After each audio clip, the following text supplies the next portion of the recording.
పట్టించుకున్నారు. ఈ శ్రీకాకుళం జిల్లాలో వైఎస్ఆర్సీపీ ఆధ్వర్యంలో విద్యార్థులు నిరుద్యోగుల సమస్యలపై చేపట్టిన 3వ రోజు రీలే నిరాహార దీక్షల్లో యువనేత ధర్మాన రామ్ మనోహర్ నాయుడు పాల్గొన్నారు.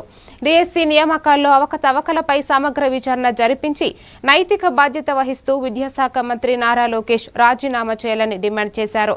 మాజీ మంత్రి ధర్మాన ప్రసాదరావు దీక్షకు సంఘీభావం తెలపగా పార్టీ నాయకులు, ప్రజాప్రతినిధులు, కార్యకర్తలు పెద్ద సంఖ్యలో పాల్గొన్నారు. ఆ ఉద్యమానికి దేశమంతా మద్దతు పలికింది. ఒక్క యువతే కాదు, అన్ని ఏజ్ గ్రూప్స్ దేశమంతా మద్దతు తెలిపాయి. గౌరవ ప్రధానమంత్రి గారు తక్షణమే స్పందించారు.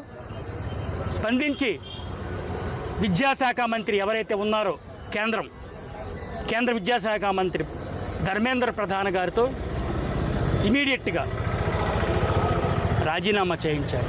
చాలా మంది కేంద్రానికి ఒక న్యాయం, మీకు ఒక న్యాయమా చెప్పండి.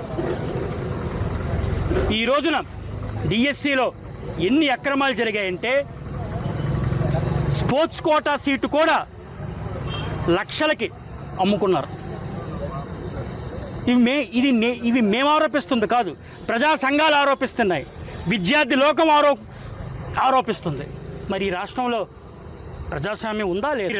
మీరు రాజీనామా చేయకుండా ఈ రోజున మీరు తప్పించుకొని తిరుగుతున్నారు.